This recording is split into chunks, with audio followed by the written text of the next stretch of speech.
पिछले व्याख्यान से आगे बढ़ते हुए हम लोग चर्चा कर रहे हैं व्यक्तित्व के निर्धारक तत्वों की, डिटर्मिनेंट्स ऑफ पर्सनैलिटी। आमतौर पर हम लोगों ने व्यक्तित्व के विभिन्न सिद्धांतों की बात कर ली है। अब कुछ और चीज़ें हैं जिनमें कुछ बायोलॉजिकल फैक्टर्स भी हैं, कुछ वातावरणीय कारक भी हैं, हमारी जो हार्मोन्स हैं जिनकी वजह से हमारे स्वभाव में और व्यक्तित्व में अंतर आता है, जो ग्रंथियों से निकलते हैं, उनकी भी चर्चा हम इसमें करेंगे। पहला बिंदु देखिएगा कि व्यक्तित्व को प्रभावित करने में कुछ विशेष तत्वों का हाथ रहता है और इन तत्वों को हम व्यक्तित्व के निर्धारक तत्व कहते हैं। ये तत्व मिलकर ही व्यक्तित्व को पूर्ण बनाने में सहयोग देते हैं और इन्हीं तत्वों के अनुरूप व्यक्तित्व का विकास होता है। कुछ विद्वान बायोलॉजिकल आधार को प्रमुख मानते हैं तो कुछ पर्यावरण संबंधी कारकों को प्रधानता देते हैं, लेकिन वास्तव में जैसा कि हम पूर्व में भी पढ़ चुके हैं कि व्यक्तित्व जो है वो वातावरण और आनुवंशिकी दोनों से मिलकर बनता है, दोनों का प्रभाव व्यक्तित्व पर दिखाई देता है। व्यक्तित्व को प्रभावित करने में दो प्रकार के कारक, विशेषकर बायोलॉजिकल फैक्टर्स और एनवायरमेंटल फैक्टर्स, जिनकी हमने अभी चर्चा की। सबसे पहले हम बात करें कि आखिर जैविक तत्व कौन से हैं जिनसे किसी व्यक्ति का व्यक्तित्व प्रभावित होता है, तैयार होता है। तो सबसे पहले है जैविक बायोलॉजिकल में हेरिडिटी सबसे मुख्य है। उसके बाद आता है स्नायु तंत्र, जिसे आप नर्वस सिस्टम कहते हैं। उसके बाद आती है हमारी बॉडी केमिस्ट्री, शरीर से निकलने वाले रसायन, और उसके बाद एक चीज़ है व्यक्ति की मूल प्रवृत्तियाँ और प्रेरक, इंस्टिक्ट और मोटिव्स, जो मूल रूप से उसमें विद्यमान हैं। पांचवी जो चीज़ है वो है अंतःस्रावी ग्रंथियाँ, ऐसे ग्लैंड्स जिनसे हार्मोन सृजित होते हैं और वो हमारा स्वभाव, प्रकृति इसका निर्धारण करते हैं। वातावरण संबंधी अगर कारकों की बात करें आप, तो सबसे पहले भौतिक या प्राकृतिक निर्धारक हैं जिन्हें फिजिकल एनवायरनमेंट कहते हैं। दूसरा हमारा एनवायरनमेंट है सामाजिक एनवायरनमेंट, जिसे सोशल एनवायरनमेंट के नाम से जानते हैं। तीसरी है हमारी कल्चर, सांस्कृतिक कारण, इनसे हमारे व्यक्तित्व पर असर पड़ता है। तो ये बाहरी चीज़ें हो गई। अब हम एक एक करके इन सब की बात करें। आनुवांशिकता की अगर बात करें तो बालक का रंग रूप, कद काठी, शारीरिक रचना, इस प्रकार जो उसकी मूलभूत योग्यताएं होती हैं उन पर हेरिडिटी का बड़ा भारी प्रभाव होता है। स्नायु तंत्र की बात करें तो जो हमारा नर्वस सिस्टम है वो जन्म से ही हमारा एक स्ट्रक्चर है, पूरे शरीर में बिछा हुआ है। सुव्यवस्थित स्नायु मंडल होने से व्यक्ति की सभी शारीरिक क्रियाएं सुचारू रूप से चलेंगी और व्यक्तित्व डायनेमिक बनेगा, गतिशील बनेगा। व्यक्ति का स्नायु तंत्र की अगर बात करें तो दो भागों में मिलता है।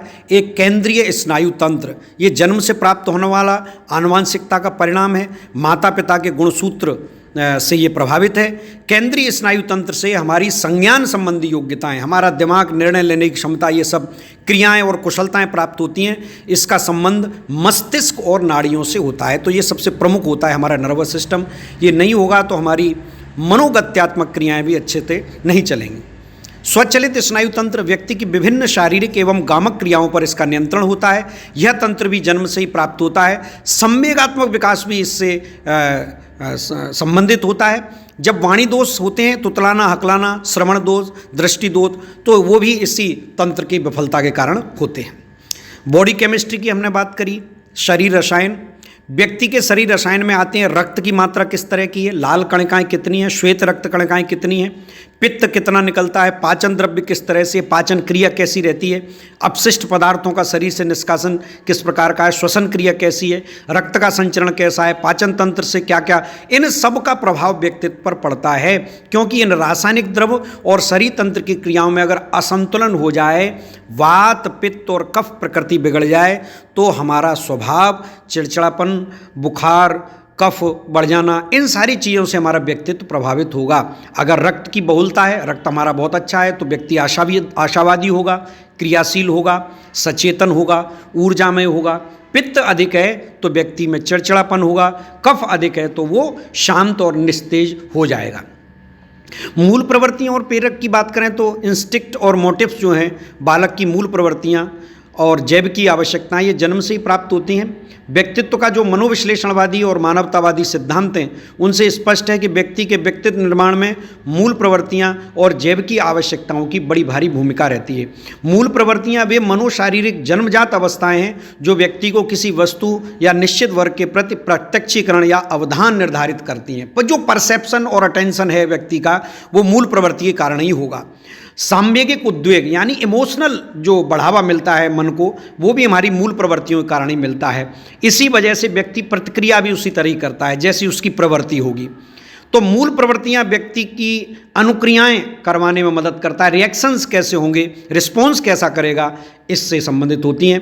प्रारंभ में मूल प्रवृत्तियों की संख्या 7 थी। इनका नाम था बचाव यानी स्केप करना, युजुत्सा यानी युद्ध कॉम्बैट करना, जिज्ञासा यानी क्यूरियोसिटी, पलायन यानी रिपल्सन, आत्म प्रकाशन यानी अपने आप को सेल्फ असर्शन करना, आत्म अपमान सेल्फ एम्बेसमेंट था, मातृत्व पितृत्व पेरेंटिंग करना। बाद में ये 14 हुई। मैकडूगल ने 14 मूल प्रवृत्तियां और संवेग जो बताई उनका अध्ययन आप कर चुके हैं, तो इनका भी व्यक्तित्व पर प्रभाव होता है।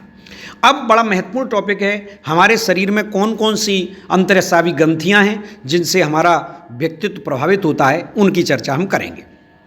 तो मानव शरीर में कुछ ऐसी ग्रंथियां पाई जाती हैं, कुछ गांठें हैं ऐसी, कुछ केंद्र हैं ऐसे, कुछ मूल बिंदु हैं ऐसे जहां आकर हमारे बॉडी से कुछ रसायन हार्मोन निकलते हैं जो व्यक्ति के व्यक्तित्व को निर्धारित करते हैं। इससे विकास में महत्वपूर्ण भूमिका आती है। ये नलिका विहीन ग्रंथियां कहलाती हैं, ध्यान दीजिएगा। और अंतःस्रावी भी इन्हीं का नाम है क्योंकि इनसे निकलने वाले विशेष प्रकार के रासायनिक द्रव्य या स्राव जो हार्मोन होते हैं वो व्यक्तित्व को प्रभावित करते हैं। हार्मोन्स के कारण व्यक्ति का संज्ञानात्मक, भावात्मक और क्रियात्मक व्यवहार संतुलित रहता है। अगर हार्मोन की गड़बड़ हो जाए, जैसे थायराइड की है, इस तरह की गड़बड़ हो जाए तो व्यक्ति का पूरा व्यक्तित्व असामान्य हो जाएगा। इन ग्रंथियों की जो संख्या की जब बात आती है तो 6 उत्तर भी मिलता है, 7 उत्तर भी मिलता है और 8 उत्तर भी मिलता है। विद्वानों में और इस वैज्ञानिकों में भी खुद इसमें विवाद रहा है। तो आइए इन प्रमुख ग्रंथियों की अपन चर्चा करते हैं। सबसे चर्चित जो ग्रंथि है वो है पिट्यूटरी ग्रंथि, जिसे पीयूष ग्रंथि के नाम से भी जाना जाता है। ये बड़ी महत्वपूर्ण ग्रंथि है। इस ग्रंथि का नियंत्रण अन्य सभी ग्रंथियों पर रहता है, इसलिए इसे मास्टर ग्रंथि भी कहते हैं। इस ग्रंथि से निकलने वाले हार्मोन की अधिकता के कारण व्यक्ति अत्यधिक लंबा भी हो सकता है, दैत्याकार, स्वभाव में उग्रता आ सकती है। इस हार्मोन की मात्रा में कमी आने पर व्यक्ति कद में छोटा या बौना हो सकता है, दब्बू और डरपोक प्रकृति का हो सकता है। प्रारंभ में यह ग्रंथि सामान्य रहती है, आगे चलकर अगर इसकी क्रियाशीलता अचानक बढ़ जाए तो हाथ पैरों का अधिक लंबा हो जाना, व्यक्ति का बहुत इस तरह का एक्टिव हो जाना, नाक की लंबाई बढ़ जाना, तो ये मास्टर ग्रंथि जिससे पीयूष, पीयूष का अर्थ होता है अमृत, तो एक तरह से ये ऐसा अमृत हार्मोन है जिसका संतुलन अगर बना रहे तो सारी ग्रंथियां बहुत अच्छा काम करती हैं। दूसरी जो आजकल बहुत कमी पाई जा रही हैं, डॉक्टर बड़ा रिकमेंड करते हैं कि थायराइड की जांच कराएं। थायराइड ग्रंथि, इसे गल ग्रंथि के नाम से भी जानते हैं। शरीर की वृद्धि किस तरह की होनी है, आकार और भार कैसा रहना है, मानसिक क्षमता किस तरह स्थिर बनी रहे, ये डिपेंड करता है थायराइड ग्रंथि पर। इससे निकलने वाला जो हार्मोन है उसे थायरोक्सिन कहते हैं। इस थायरोक्सिन में 65% आयोडीन होता है, इसलिए आयोडीन युक्त नमक खिलाने की बात की जाती है। पर्यावरण में भी आपने पढ़ा होगा परमार सर के साथ। इस ग्रंथि में अगर विकार आ जाए या कुछ ऐसी बात हो जाए तो वयस्क अवस्था में ही मायोक्सीडेमा नामक रोग हो जाता है। मस्तिष्क और मांसपेशियां शिथिल हो जाती हैं, स्मरण शक्ति कमजोर हो जाती है, त्वचा मोटी हो जाती है, सिर और भौहों के बाल गिर जाते हैं। थायरोक्सिन की अगर अधिकता हो जाए तो व्यक्ति बहुत ज़्यादा क्रियाशील, बेचैन, उत्तेजित हो जाता है, उसका ब्लड प्रेशर बढ़ सकता है, पसीना अचानक आ जाए, धड़कन बढ़ जाए, घबराहट बढ़ जाए, व्यक्ति की जो है लंबाई में असर पड़ जाए। तो ये बेचैनी, घबराहट, इस तरह की स्थिति रहना ये थायराइड के इनबैलेंस के कारण होती है। थायरोक्सिन की असामान्य अधिकता की स्थिति में आंखों में भी दोष उत्पन्न हो सकता है, आंखें फूलकर बड़ी हो जाती हैं, गला भी फूल जाता है, गल घोंटू रोग हो सकता है। इससे हार्मोन की कमी के कारण बच्चे में क्रेटिनिज्म नाम की बीमारी भी हो सकती है। इसमें वृद्धि रुक जाती है, कद ठिकना हो जाता है, शरीर पूरी तरह निस्तेज हो जाता है, बुद्धि काम नहीं करती, इसलिए आयोडीन युक्त नमक की बात की जाती है। बैठे बैठे सो जाने वाला जो व्यक्ति होता है वो भी थायराइड से ग्रसित होता है। अब एक ग्रंथि है वो है पैराथायराइड ग्रंथि, पैराथायराइड ग्लैंड, उसे उपगल ग्रंथि के नाम से भी जाना जाता है। इसका मुख्य कार्य है शरीर में पाए जाने वाले कैल्शियम और फास्फोरस की मात्रा का नियंत्रण करना। पैराथायराइड ग्लैंड का ध्यान कीजिएगा।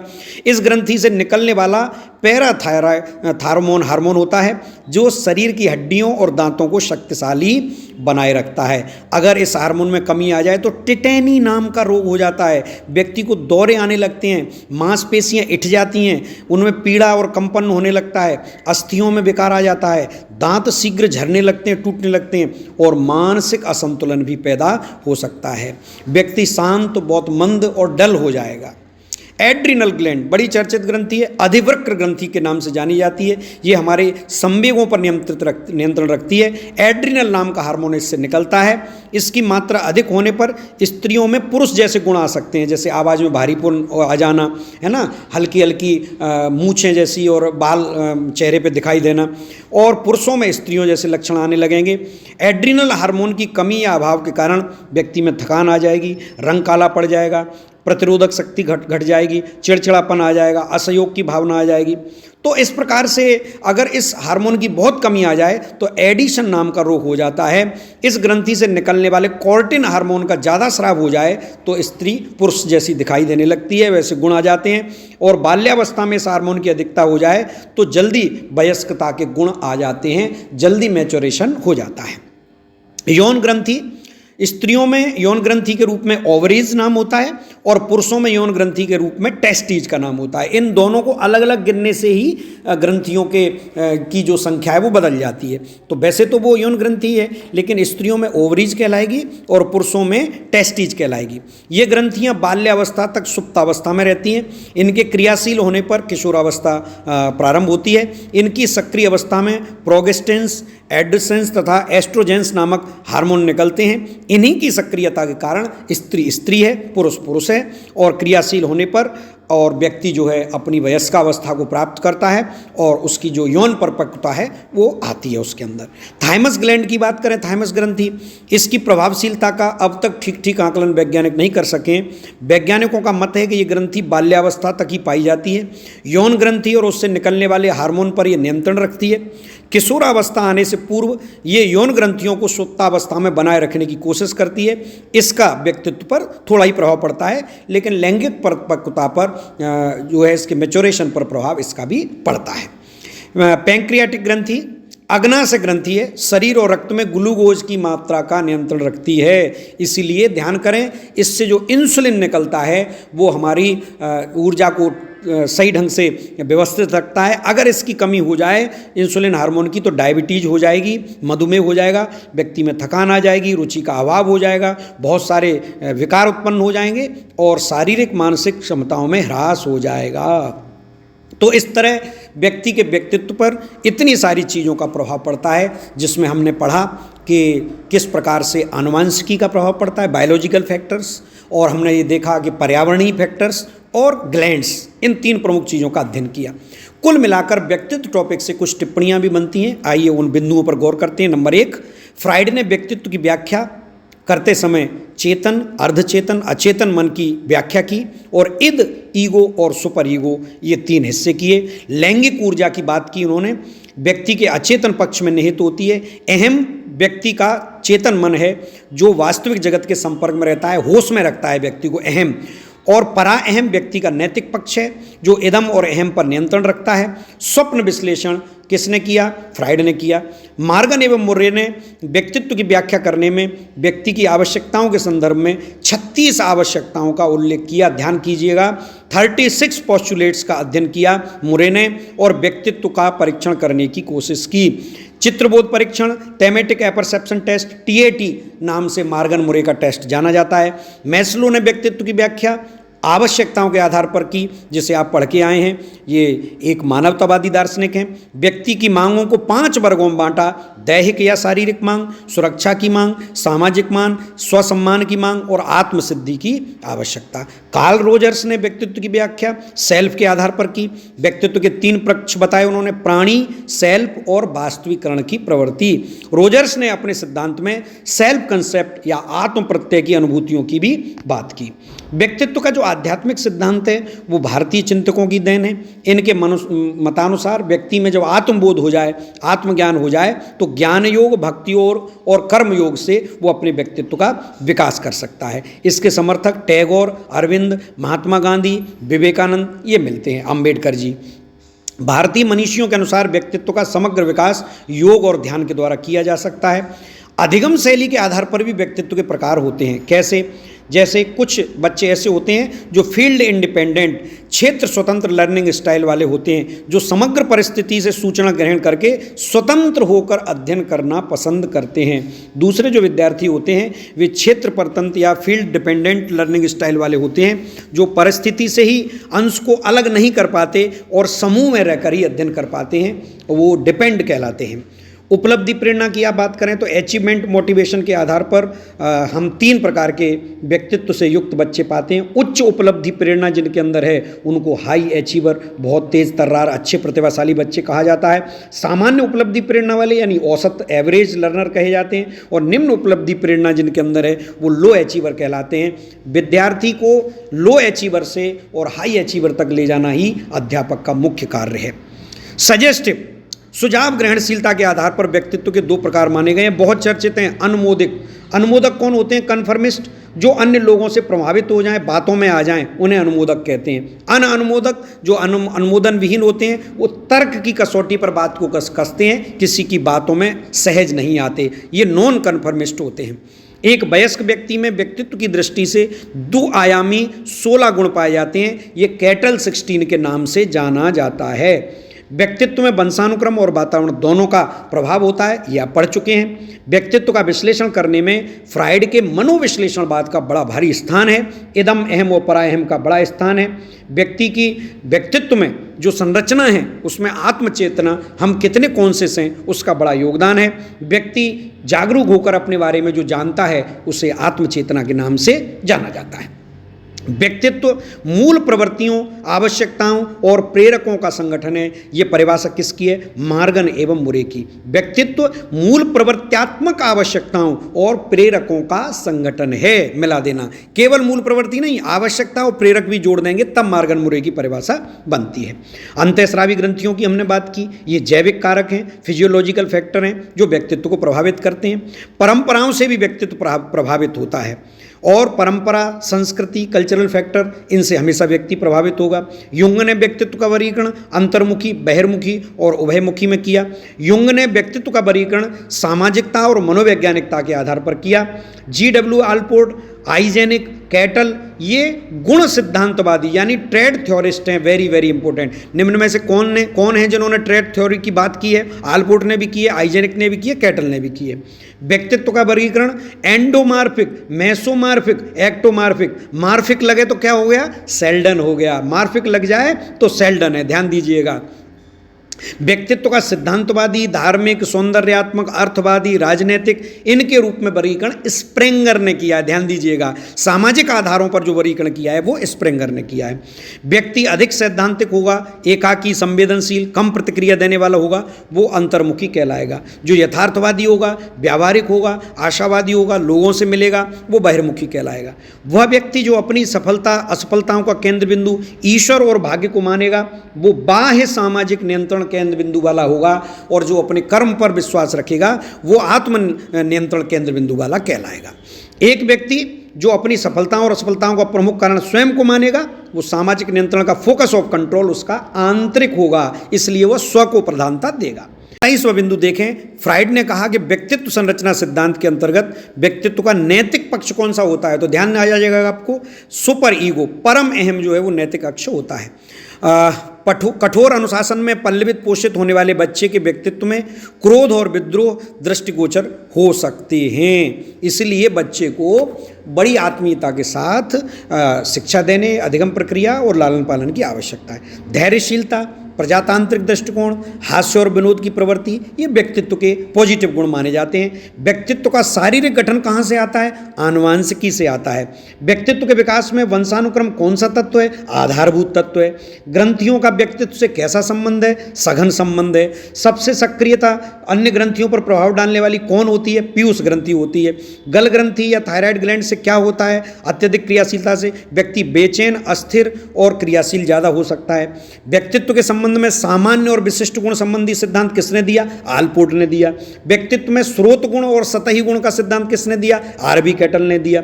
वे गुण या लक्षण जो आसानी से पहचाने जाए कौन से गुण कहलाते हैं? सतही गुण कहलाते हैं। व्यक्तित्व सिद्धांतवादी के रूप में व्यक्तित्व की सबसे बड़ी व्याख्या किसने की? आलपोर्ट ने की। किस आधारों पर की? शील गुण, सामान्य शील गुण और व्यक्तिगत शील गुण, जनरल ट्रेट्स और पर्सनल ट्रेट्स के आधार पर किसने व्याख्या की? आलपोर्ट ने की।